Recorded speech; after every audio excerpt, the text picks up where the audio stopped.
গতদিন আমরা class 11-এর vector রাশি সম্পর্কে আলোচনা করেছিলাম। আজকে পরবর্তী যে অধ্যায় নিউটনের গতিসূত্র সম্পর্কে আলোচনা করব। নিউটনের গতিসূত্র আমরা ক্লাস 9-এ কিছু পড়েছিলাম, যে সূত্রগুলো গতিসূত্রগুলো কাকে বলে, মানে তার সূত্রগুলো শিখেছিলাম। তার কিছু বাস্তব জীবনে যে উদাহরণ গতিসূত্রগুলো সেগুলো দেখেছিলাম। ক্লাস 11-এ আরও বিস্তারিতভাবে এই বিষয়ে আমরা জানব। তো নিউটনের গতিসূত্রগুলো সম্পর্কে আমরা কি জেনেছিলাম, যে বিজ্ঞানী স্যার আইজাক নিউটন প্রিন্সিপিয়া গ্রন্থে তার 3টি গতিসূত্র লিপিবদ্ধ করেছিলেন। প্রথম সূত্র, দ্বিতীয় সূত্র আর তৃতীয় সূত্র, 3টি গতিসূত্র নিউটন দিয়েছিলেন। তো প্রথম গতিসূত্র সম্পর্কে আমরা কি জেনেছিলাম, বলের সংজ্ঞা আর জাড্য ধর্ম সম্পর্কে জেনেছিলাম। জাড্য ধর্ম সম্পর্কে জেনেছিলাম। তো প্রথম গতিসূত্র কি ছিল, বাইরে থেকে বল প্রয়োগ না করলে স্থির বস্তু চিরকাল স্থির, অথবা গতিশীল বস্তু সমবেগে সরল রেখা বরাবর গতিশীলই থাকবে। সেটা ছিল প্রথম সূত্র। তাহলে বলের সংজ্ঞা প্রথম সূত্র থেকে কি জেনেছিলাম, বাইরে থেকে যা প্রয়োগ করে স্থির বস্তুকে গতিশীল বা গতিশীল বস্তুকে স্থির করা হয় বা করার চেষ্টা করা হয় তাকে বল বলে।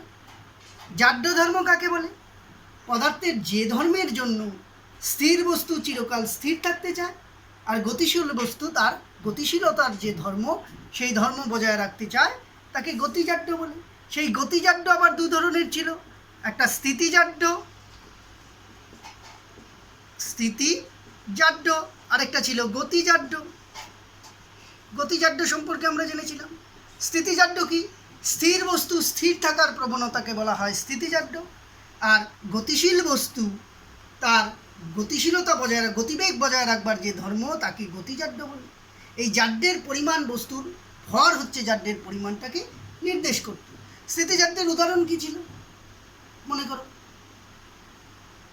স্থিতিজাড্যের কি ছিল, হঠাৎ যদি আমরা বাইকের পেছনে বসলাম, বাইক যখন স্টার্ট দিবে তখন কি হয়, যখন বাইকটা সামনের দিকে এগিয়ে যায় তখন আমরা পিছনের দিকে একটু হেলে পড়ি। কেন পড়ি, স্থিতিজাড্যের জন্য প্রথমে বাইক এবং বাইকের উপরে যে আরোহী, পিছনে বসা আরোহী, সেও স্থির ছিল। যখন বাইকটা গতিশীল হলো তখন বাইক গতিশীল হওয়ার সঙ্গে সঙ্গে আরোহীর নিচের অংশটুকু, বাইক সংলগ্ন অংশটুকু গতিশীল হয়, ফলে সেই অংশটা সামনের দিকে এগিয়ে যায়। পিছনের অংশটা আগের জায়গায় স্থির থাকতে চায়, তাই পিছন দিকে হেলে যায়। আবার ব্রেক কষে যখন গতিশীল গাড়ি থামানো হয় তখন যাত্রীরা কী হয়, সামনের দিকে ঝুঁকে পড়ে। এই উদাহরণগুলো আমরা স্থিতিজাড্য গতিজাড্যের জেনেছি। এবার দ্বিতীয় সূত্র থেকে আমরা কি জেনেছিলাম, একক বলের সংজ্ঞা, একক বলের ধারণা পেয়েছিলাম বা সংজ্ঞা পেয়েছিলাম। বলের দিক, বলের পরিমাপ করতে পরিমাণ কতটা বল লাগবে, আর ভরবেগ সম্পর্কে ভরবেগের ধারণা পেয়েছিলাম।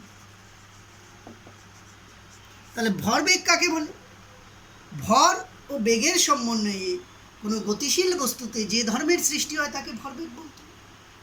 তাহলে ভরবেগের একক ও মাত্রা আমরা জানব। তাহলে ভর ইন্টু বেগ, তাহলে ভরের একক সিজিএসে কি আসবে, ভর হচ্ছে গ্রাম, বেগের একক হবে সেমি ইন্টু সেকেন্ড ইনভার্স। আবার এসআই এ কি আসবে দেখি, এসআই একক ভরবেগের, এসআই একক ভরের একক কেজি ইন্টু গতিবেগের একক মিটার ইন্টু সেকেন্ড ইনভার্স। মাত্রা কি আসবে, ভর এম, গতিবেগ এল ইন্টু টি মাইনাস 1 এই হচ্ছে ভরবেগের ধারণা। একক বলের সংজ্ঞা পাই, একক বল কাকে বলে, এই সেটটা মুছে দিলাম। একক বল কাকে বলে? একক ভরসম্পন্ন কোনো বস্তুতে একক ত্বরণ সৃষ্টি করতে যে বলের প্রয়োজন হয় তাকে একক বল বলে। তো দ্বিতীয় সূত্রটা এখন কাকে বলে? দ্বিতীয় সূত্রের বক্তব্য বিবৃতি করি। দ্বিতীয় সূত্র কী বলেছিল? কোনো গতিশীল বস্তুর ভরবেগের পরিবর্তনের হার বস্তুর উপর প্রযুক্ত বলের সমানুপাতিক। বল যেদিকে ক্রিয়া করে ভরবেগের পরিবর্তন সেদিকে হয়। অর্থাৎ বলের দিকটা আমরা জানলাম। বলের দিক কী হবে? গতিশীল বস্তুর ভরবেগের পরিবর্তন যেদিকে হবে বলের দিক সেদিকে হবে। তাহলে প্রযুক্ত বল কি হচ্ছে? বস্তুর ভরবেগ। বস্তু যদি ভরবেগটা mv minus M U by T হবে, ভরবেগের পরিবর্তনের হার, বা এফ প্রপোর্শনাল টু এম যদি কমন নিই V minus U by T. আবার আমরা V minus U by T কি জানি? ত্বরণ এম, বা এফ ইকুয়াল টু কি আসবে? K M A. এবার একক বলের ক্ষেত্রে আমরা কি জানি? কি বলেছিলাম? একক ভরের বস্তুতে একক ত্বরণ সৃষ্টি করতে যে বল লাগে তাকে একক বল বলে। তাহলে এফ ইকুয়াল টু আসবে আমার কি? এখান থেকে যদি বসাই তাহলে কে ইকুয়াল টু আসবে 1। সুতরাং এফ ইকুয়াল টু এম এ। এই হচ্ছে দ্বিতীয় সূত্র। এই সূত্র থেকে আমরা বলের যে পরিমাণ, যে কত ভরের বস্তুতে, নির্দিষ্ট একটা ভরের বস্তুতে নির্দিষ্ট পরিমাণ ত্বরণ সৃষ্টি করতে কতটা বল প্রয়োগ করতে হবে, সেই ধারণাটা আমরা বলের পরিমাণটা সম্পর্কে জানতে পারি। এই হচ্ছে দ্বিতীয় সূত্র। তৃতীয় সূত্র থেকে আমরা কি জানি? ক্রিয়া প্রতিক্রিয়া সম্পর্কে ধারণা পাই। ক্রিয়া আর প্রতিক্রিয়া। তৃতীয় সূত্রে কি বলেছিল? প্রত্যেক ক্রিয়ার সমান ও বিপরীত প্রতিক্রিয়া থাকে। প্রত্যেকটা ক্রিয়ার সমান ও বিপরীত প্রতিক্রিয়া থাকে। অর্থাৎ একটা বস্তুতে বল প্রয়োগ করা হলে সেই বস্তুটাও কি হয়? ওই বস্তুর উপরে বল প্রয়োগ করবে। তাহলে প্রথম যে বস্তুটার উপর বল প্রয়োগ করা হলো সেটাকে ক্রিয়া, তাহলে দ্বিতীয় যে বস্তুটা আবার প্রথম বস্তুর উপর বল প্রয়োগ করবে সেটাকে প্রতিক্রিয়া বলে। এই ক্রিয়া প্রতিক্রিয়া সবসময় সমান কিন্তু বিপরীতমুখী। এবার একটা প্রশ্ন আসে যে ক্রিয়া প্রতিক্রিয়া সাম্য প্রতিষ্ঠা করতে পারে কিনা? আমরা কি জানি? একটি বস্তুর উপর যে এই পেনটাকে এদিক দিয়ে যতটা বল প্রয়োগ করলাম এই দিক থেকেও যদি বল প্রয়োগ করি সমান, তাহলে পেনটার কোনো কি হবে? সরণ হবে না। তার মানে সাম্য প্রতিষ্ঠা হবে। এবার যেহেতু ক্রিয়া প্রতিক্রিয়া কি হচ্ছে? আমি যদি পেনটার উপর বল প্রয়োগ করি, এই পেনটা আমার হাতের উপর বল প্রয়োগ করবে, তাহলে ক্রিয়া প্রতিক্রিয়া ভিন্ন বস্তুর উপর প্রযুক্ত হচ্ছে। সমান বিপরীত হওয়া সত্ত্বেও ভিন্ন বস্তুর উপর প্রযুক্ত হওয়ায় এরা সাম্য প্রতিষ্ঠা করতে পারে না। এই হচ্ছে নিউটনের সূত্রগুলোর সম্পর্কে ধারণা।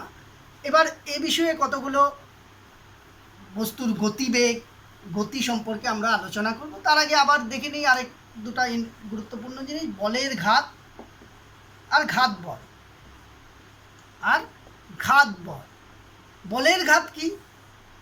কোনো বস্তুর উপর নির্দিষ্ট সময় ধরে যদি বল প্রযুক্ত হয় তাহলে বল ও বলের ক্রিয়াকালের গুণফল, মানে বল ইনটু সময়, ক্রিয়াকালের গুণফলকে বলা হয় বলের ঘাত। আর ঘাত বল হচ্ছে একটা বৃহৎ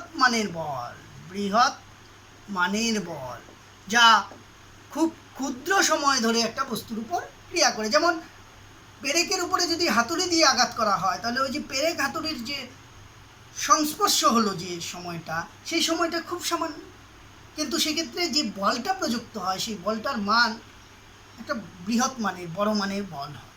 তাহলে আমি যদি সূত্র থেকে বলের যে আমার ধারণা ছিল F equal to M A বা M V minus U by T ছিল, এখান থেকে এফ ইন্টু টি যদি করি তাহলে M V minus M U, মানে কি? ভরবেগের পরিবর্তন।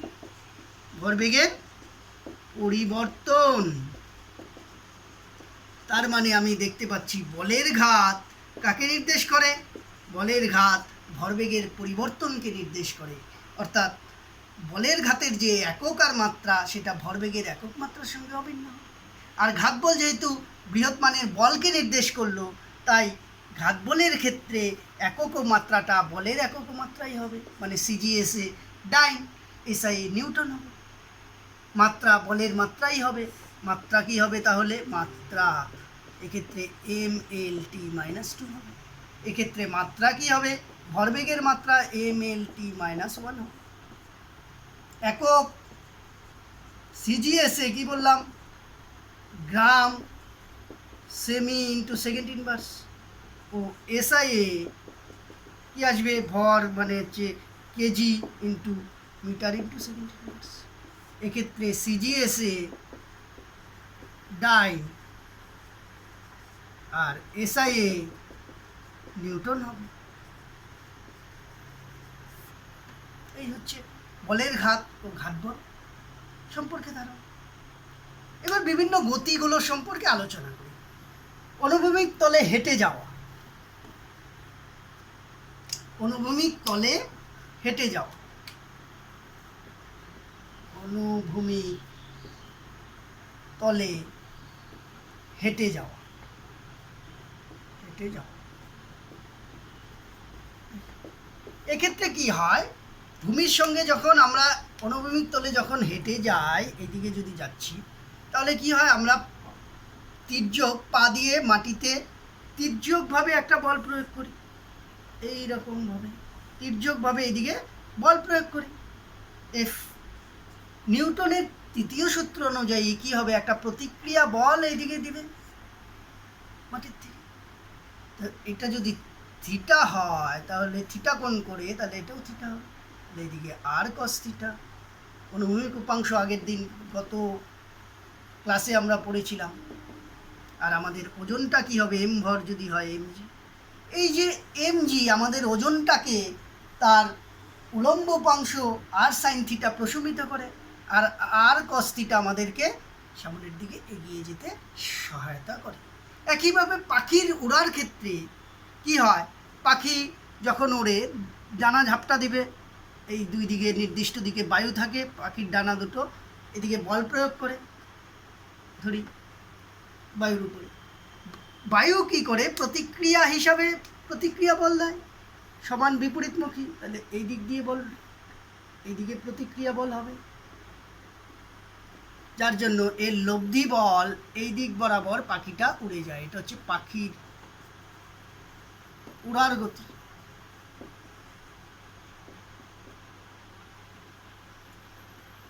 পাখির গতি, পাখির গতি এভাবে যাবে, বুঝতে পারলাম? তাহলে আমার অনুভূমিক তলে হেঁটে যাওয়া বা পাখি কি করে উড়ে আকাশে ডানার সাহায্যে, সেটা দেখলাম। এবার মসৃণ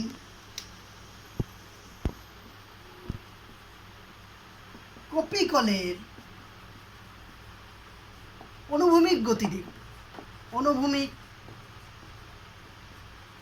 গতি তো ধরে নিই একটা মসৃণ কপিকল আছে অনুভূমিক তলে, এম ভর, সুতোর সাহায্যে ঝুলানো আছে, বস্তুটা এদিকে যাচ্ছে, আরেকটা এই।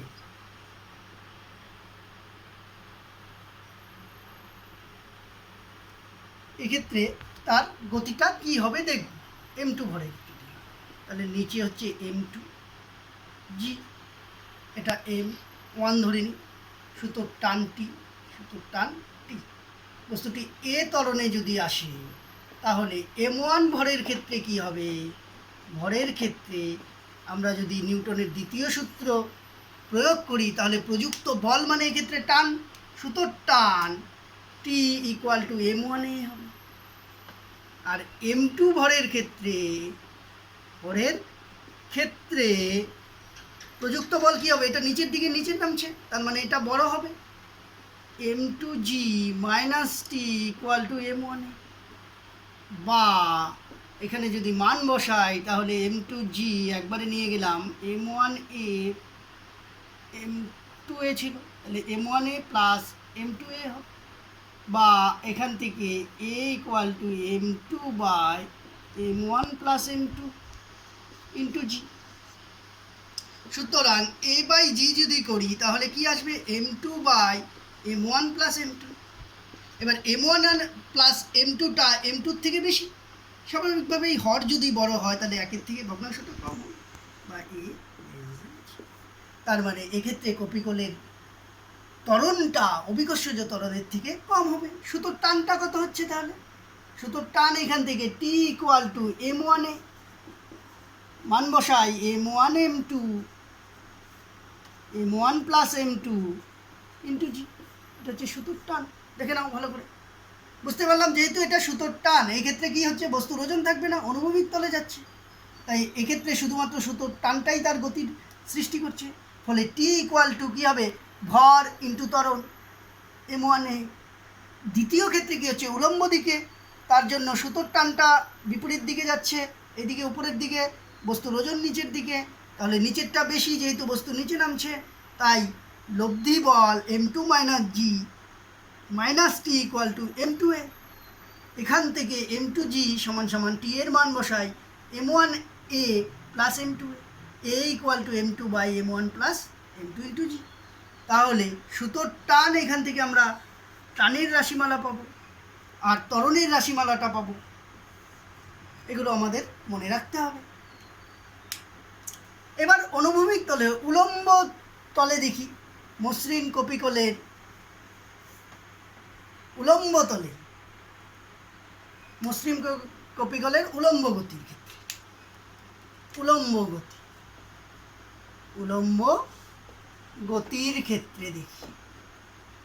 এবার উলম্ব গতির ক্ষেত্রে যদি চিন্তা করি যে কপিকলে এই একটা বস্তু m1, এক্ষেত্রে আবার আগের মতো কী হবে, যেহেতু উলম্ব তলে তাই m1 জিটা নিচের দিকে আর সুতোর টানটা উপরের দিকে। আরেকটা বস্তু ঝুলানো আছে m2 ধরি, m2 ভরের বস্তু ঝুলানো আছে, তাহলে নিচে ওজনটা m2 জি, সুতোর টান উপরের দিকে। এবার এ ত্বরণে যদি এটা এদিকে যায় আর m2টা নিচে নামে, তাহলে m1 ভরের বস্তুর ক্ষেত্রে আবার সেই আমার কি করব, দ্বিতীয় সূত্র অ্যাপ্লাই করব। দ্বিতীয় সূত্র করি, কোনটা বেশি হচ্ছে, যেহেতু টানটা এদিকে আসছে তাই টানটা বেশি, তাহলে T minus m1 G equal to m1 বা T equal to m1 G plus m1। এবার m2 ভরের ক্ষেত্রে দেখি, m2 ভরের বস্তুর ক্ষেত্রে, m2 ভরের বস্তুর ক্ষেত্রে কি হচ্ছে, নিচে নামছে, তাহলে এটা বেশি হবে, তাহলে m2 G minus T equal to m2 এ ভর ইন্টু ত্বরণ। তাহলে m2 জি মাইনাস টি এর মান যদি বসাই m1 G minus m1 A equal to m2, বা এদিকে নিয়ে যায়, নিয়ে গিয়ে এ কমন নিই m1 প্লাস m2, এদিকে জি কমন নেই, তাহলে m2 মাইনাস m1 ইন্টু জি। উপরে মুছে দিলাম, তাহলে কি আসবে, সুতরাং এ আসবে আমার m2 minus m1 by m2 plus m1 into G. এই হচ্ছে ত্বরণটা। তাহলে সুতোর টান টি ইকুয়াল টু কী ছিল, এখান থেকে ছিল, এই যে প্রথম রাশিটা যদি বসাই T minus m1 G equal to m1 A ছিল, তাহলে টি ছিল m1 G plus m1 into এ, এর মানটা বসাই m2 minus m1 by m1 plus m2 into G. তাহলে m1 জি যদি কমন নিই তাহলে কি হবে, m1 জিটা কমন নিলাম, তাহলে 1 প্লাস m1 জি কমন আসলে m2 minus m1 by m2 plus m1 সমান m1 জি m2 plus m1 m2 plus m1 plus m2 minus m1, তাহলে এই দুটো কাটবে, ইকুয়াল টু m1 একবারে লিখে দিলাম 2 m1 m2 G by m1 plus m2। এই হচ্ছে টি, সুতোর টান। মোট টান যদি বলে মোট টান কত হবে 2t, তাহলে আসবে 4m1m2 by m1 plus m2 into জি। এগুলো আমরা পড়ে নিব। মসৃণ কপিকলের যে উলম্ব গতির ধারণা, তাহলে বুঝতে পারলে তোমরা। এবার লিফটের গতি যদি আলোচনা, লিফটের ক্ষেত্রে কি হয়, লিফটের গতি, এগুলো সব ক্রিয়া প্রতিক্রিয়ার ধারণা থেকে আসবে। লিফটের গতি,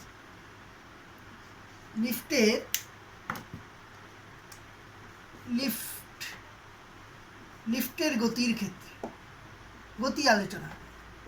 ধরে নিই একটা লিফটে একজন ব্যক্তি আছে, টোটাল যদি এম ভর হয় তাহলে এম জি হচ্ছে নিচের দিকে, প্রতিক্রিয়া আর উপরের দিকে কাজ করবে। লিফটটি যদি এ ত্বরণে উপরে ওঠে, এ ত্বরণে উপরে উঠলে কি হবে, উপরে উঠলো তার মানে প্রতিক্রিয়া বলটা বেশি হবে, তাহলে R minus M G equal to M A, বা আর ইকুয়াল টু কি আসবে M G plus M A. তার মানে লিফটে যদি আমি উপরে উঠি আমার প্রকৃত ওজনের থেকে কি হবে, আমার ওজনটাকে বেশি মনে হবে, কারণ প্লাস এম এ আছে, প্লাস হচ্ছে। এবার এ ত্বরণে নিচে নামলে কি হবে,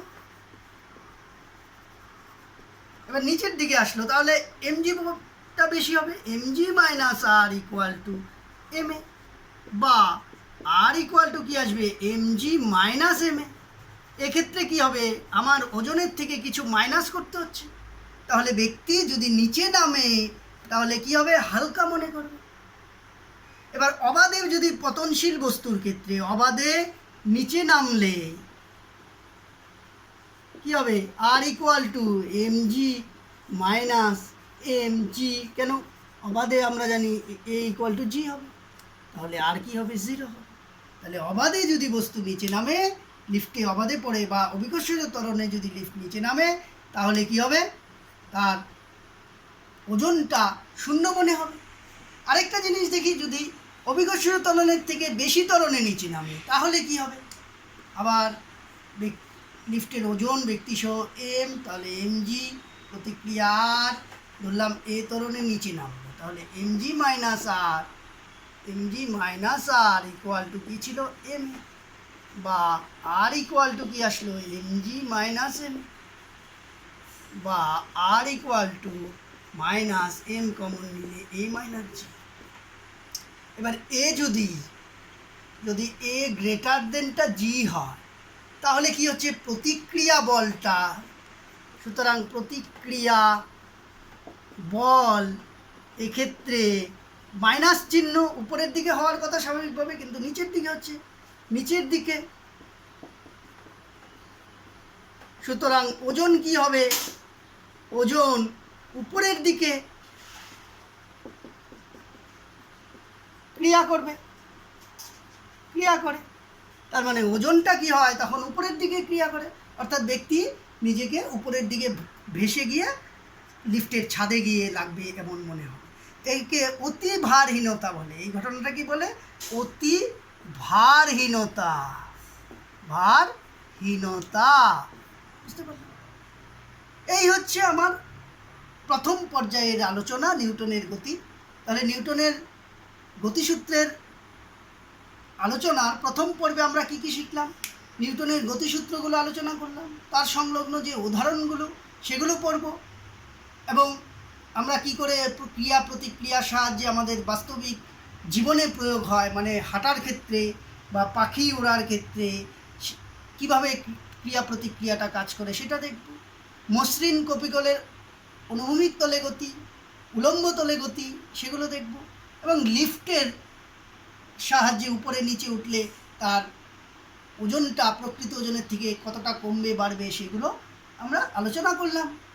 এই সম্পর্কে যে গাণিতিক উদাহরণগুলো আছে বইয়ে সেগুলো দেখবে এবং সমাধানের চেষ্টা করবে, সেগুলো অসুবিধা হলে তোমরা জানাবে। পরবর্তী ভিডিও নেক্সট ক্লাসে আমরা নিউটনের গতিসূত্রের অধ্যায়ের দ্বিতীয় অংশ আলোচনা করব। ঠিক আছে, আজকে এই পর্যন্তই থাকলো।